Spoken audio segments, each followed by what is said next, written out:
I always love that moment of silence before a performance begins.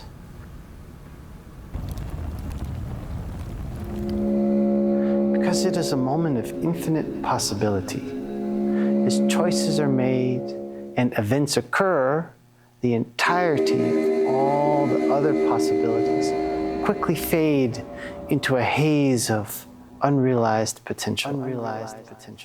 The sensation that follows that moment of silence is of welcome beginning, mixed with a tinge of nostalgic loss. Thank you for joining me to explore ideas about identity through the music of the composer. It's impossible to separate an artist's work from who they are. Analyzing it is like a journey into the mind and heart of the artist, much like journeying into a labyrinth. The labyrinth is a symbol that will be important in our discussion today. The conclusions we come to about the composer's identity, as expressed in his music, ultimately tell us more about ourselves. Why now? As the composer says goodbye to half a century, it becomes ever more important to understand his work and how it reflects his identity. This is lecture number 4, meant in part to correct the previous 3 subpar lectures because, number 1, the past lecturer didn't know the work as well as me. Number 2, well, they didn't even record lecture number 2. And number 3, the past lecturers resorted to lazy reuse of slides and gimmicks like singing and employing dancers. This lecture represents a clear adaptive niche optimization. Why me? Well, British Hermetic philosopher Robert Flood's 16th century drawing stipulates the 3 primary areas of perception and focus in the enlightened philosopher. Namely, the performative human, homines prestatores, the composing human, homines componens, and the theorist analyzing human, homines analytici. I am all 3, performer, composer, and theorist, and am therefore uniquely qualified to present this content. I would also like to acknowledge the help of scholar and budding artist Gregor P. Teturson, who, as a result of many ad hoc linguistic interactions, created many of the images, charts, and diagrams I'm using in this lecture. Thank you, Gregor. The composer's piece, Meikyū, which is the Japanese word for labyrinth, is one of his more recent compositions, which is perhaps the most controversial and misunderstood of them all. It raises ontological questions raised to its position within the canon, and therefore provides an ideal and unique opportunity to explore questions of identity. His use of a polyphonic transmodal nexus, which refers to the electronic sounds and other modes of expression used in the work, is also worth noting. Let's start at the beginning. I'll now play measures 1 through 17 of Meikyū, following which we'll dig into some analysis.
Okay, let's analyze this opening. First of all, let's establish that the musical syntax of gesture operates as symbol of behavioral patterns. Personal insecurity and inaction is represented by three approaches to musical material in these opening gestures, namely the repetition of chords, which is a trepidation, the extreme registral leaps in melody, which represents the divided mind, and the grace notes and trills, which is, of course, agitation. In conclusion, in spite of a surface-level bravado, the composer is plagued with personal doubts and insecurities. But hey, aren't we all? I will next introduce a passage from the middle of the piece that represents the center of the labyrinth. Historically and philosophically, the center of the labyrinth has several potential meanings. And let me discuss a few of them. For Gilles Deleuze, the plane of immanence is not a fixed structure, but a field of pure potentiality where all things and ideas exist in a state of becoming rather than being. It is a space where distinctions between subject and object, inside and outside, dissolve. This plane is non-hierarchical and anti-transcendent. Everything unfolds, connects, and interacts within it without reference to an external or overarching principle. In Deleuzian terms, chronos represents the time of stratified existence, tied to the material world and the structures that organize our experiences. I will delve more into that point later on in this lecture. Aion, as opposed to chronos, represents a more abstract, infinite, and qualitative sense of time. It is not about measurable sequences, but about the interplay of past and future in a timeless present. Some of Aion's key features are eternality. Aion is infinite, encompassing all of time at once. It is eternity in the sense of timelessness rather than endless duration. Simultaneity. Past and future are not separate in Aion. They coexist and influence the present. Becoming. Aion emphasizes the potentialities of what could happen rather than the fixed sequence of what has happened.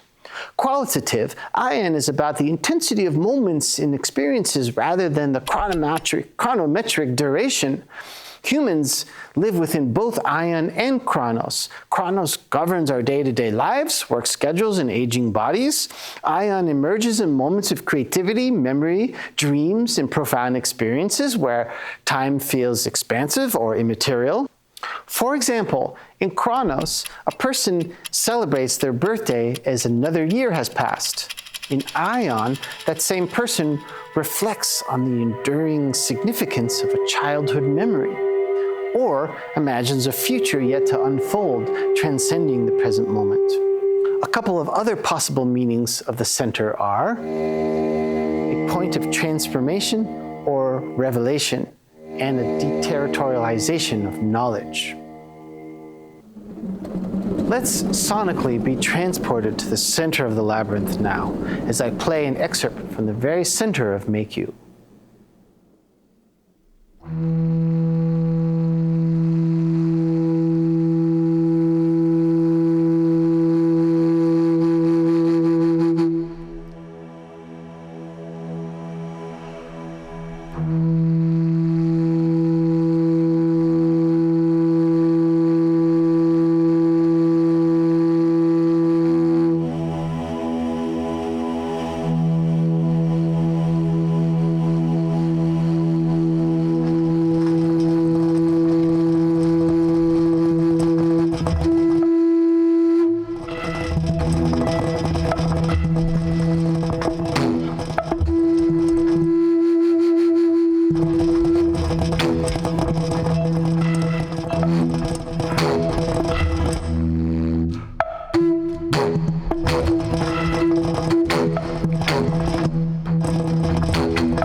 logical and approximate registral center of the piece, which of the following possible meanings I introduced previously do you think it represents?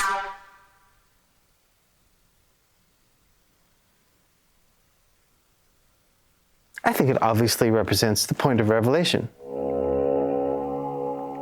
The expansion of a single line into a three-part chorale represents the manifold paths in the labyrinth, and thus in life. In other words, the potentialities of paths both taken and not taken.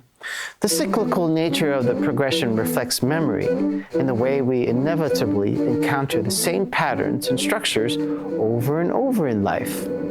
Whether or not the composer sees these issues as problems or advantages is unclear. But he clearly sees himself as one who is poised in the center, most qualified to chart a successful course out of the labyrinth. His piece invites us to participate in the same exercise as a metaphor for life and its manifold experiences. Let's discuss the approach to the temporal experience in this part of the piece, and in the labyrinth in general. When is the music smooth or striated, according to Boulez's polarized classification? When listening to these examples, are you aware of the striation, or do you see it as theorist Brian Holst does? The true musical time is an untamed, lawless flow of intensities. How is chronesthesia applied in the musical materials? Is it remembered or anticipated time? Or the use of chronoflux, the flow of unrealized time? In a labyrinth, chronesthesia and chronoflux coexist. As the traveler journeys through the labyrinth, they experience chronesthesia by reflecting on the paths already taken, which is memory, and anticipating the next turn, which is imagination. At the same time, every step through the labyrinth leaves behind unrealized possibilities, paths not chosen and opportunities foregone, creating a sense of chronoflux. The labyrinth as a whole becomes a metaphor for the human experience of time. To prepare you for the next two excerpts from Meikyū, let's talk about dreams and what they reveal about identity. On the one hand, our dreams can be a creative field where our subconscious works out solutions to problems, a form of creative catharsis. On the other hand, they could be projections of our worst fears or darkest impulses that could reveal things to come, a form of dangerous shadows. I'm going to now play the two fever dream sequence passages that appear in Meikyū, and then we can discuss them.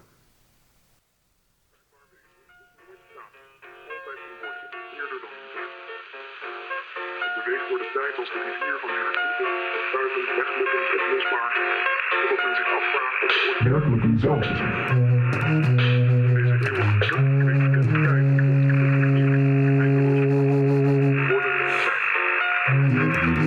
maar om dat zelf te zijn, werkelijk wist, of dit het ook wil aandringen, vereist een paradoxale omarming van deze begrijpende essentie.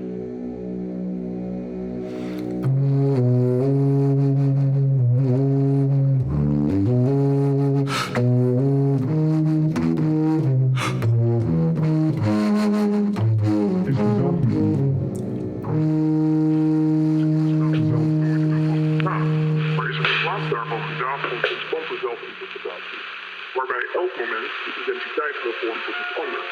Iets onherkenbaar, maar onherkenbaar zelf. Het start het zelf. Ik denk dat ik ben. Maar wat is dit ik? Wat denk ik? Is het niet slechts een amalgaam van voorbijgaande zelf? Zelf oplossend in de handeling van het denken, om vervolgens vervangen te worden door weer een andere vluchtige zelf.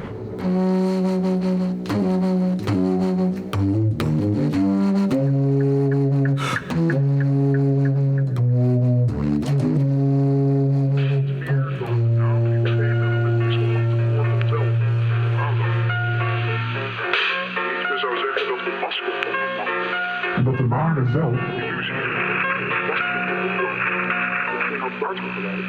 zelf is een project. Een niets dat zichzelf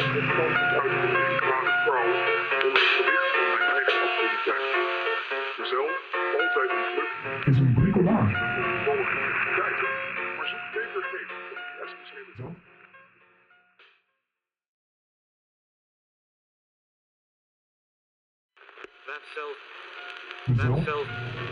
Datzelfde zijn wat men werkelijk is, zoals zou aandringen, vereist een paradoxale omarming van deze verschuivende essentie.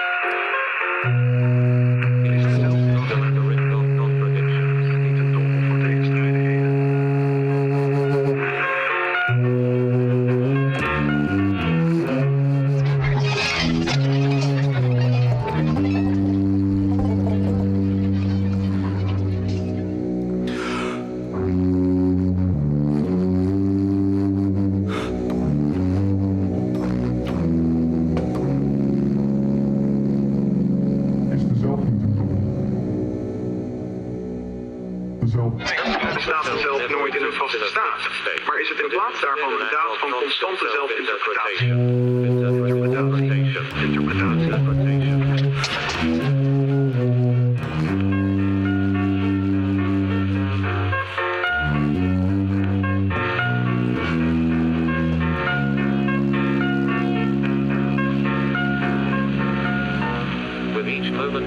Identiteit hervormt tot iets anders.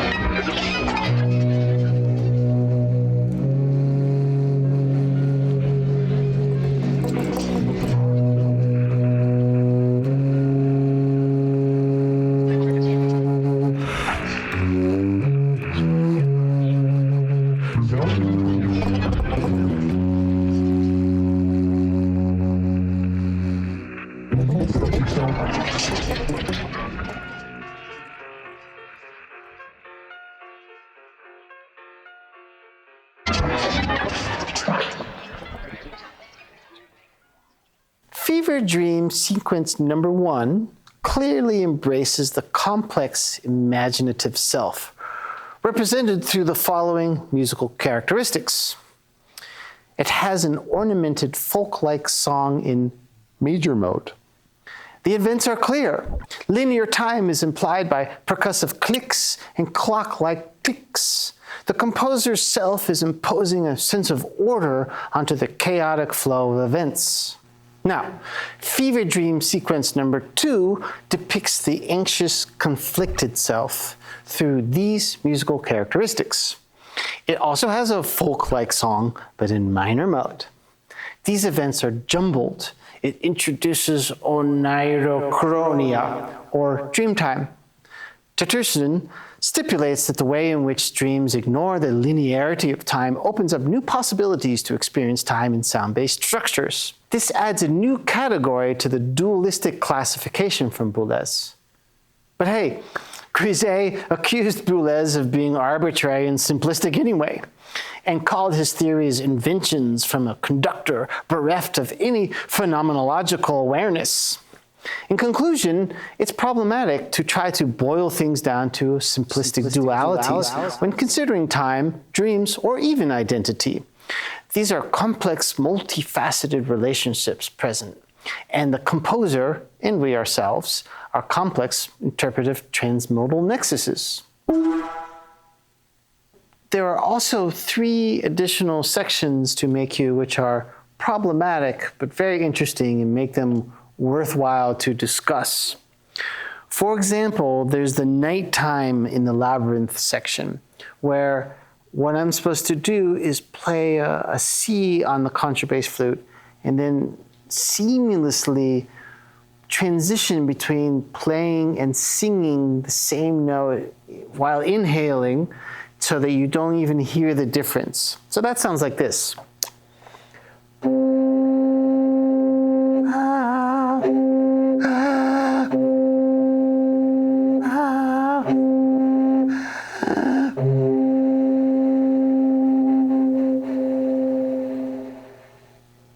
So the next section is measure 233 to 234, called Out of Breath and Vomiting. And this is a really difficult part to pull off. So what I do is I take these cans of cream of mushroom soup and I pour them into the head joint. And you have to put quite a few cans in there to fill it up. And then what you carefully, you cover the mouthpiece and you close all the keys, and then I'm gonna forcefully blow the soup out of the flute. It looks like this.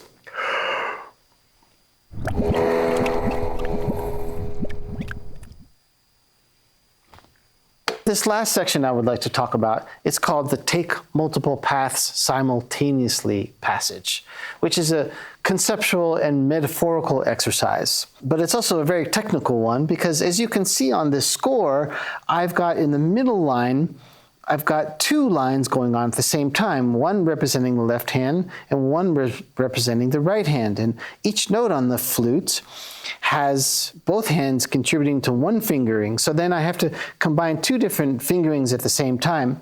And then this glissando line in the middle is a sort of metaphorical middle measurement of the way those two lines combine. Now, if you look at the top line, that's about the directions of the head position, moving from left to right. And that also has its own unique rhythm. And the third line, my feet positions, are also two different rhythms going on at the same time with the feet turning to the side. So it's quite a complicated and complex dance choreography of all kinds of different motions at the same time. Now, of course, there is an absurdity to this sort of technical demands because it's not really possible to do it, just like it's not really possible to take multiple paths at once in life. We all know how Meikyū ends, so it doesn't really require mentioning. Suffice to say that it is both shocking and predictable, as we all know. And finally, we come to my favorite passage in Meikyū, measures 34 to 50. Here we find the composer expressing himself free of pretext, electronics, or complications. We have left the polyphonic transmodal nexus, and the composer is simply there, present in his own skin, so to speak. The opening gesture surveys the immensity of the scene with an ascent and a dramatic drop that outlines the bounds of the contrabass flute's register. The first ascending minor third tremolos come to rest on an F sharp, completing a 0-1-6 trichord, the composer's favorite, and seems to ask, am I up for this challenge? The composer thinks it over via the following exploratory material and then answers in the affirmative, let's go. But maybe you should be the judge about what all these excerpts say about the composer. I mean, hey, what do I know?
Thank you for joining me in this exploration of identity through the composer's work, Meikyū. I hope it has been illuminating and fortuitous for the expansion of your inner knowledge and temporal well-being.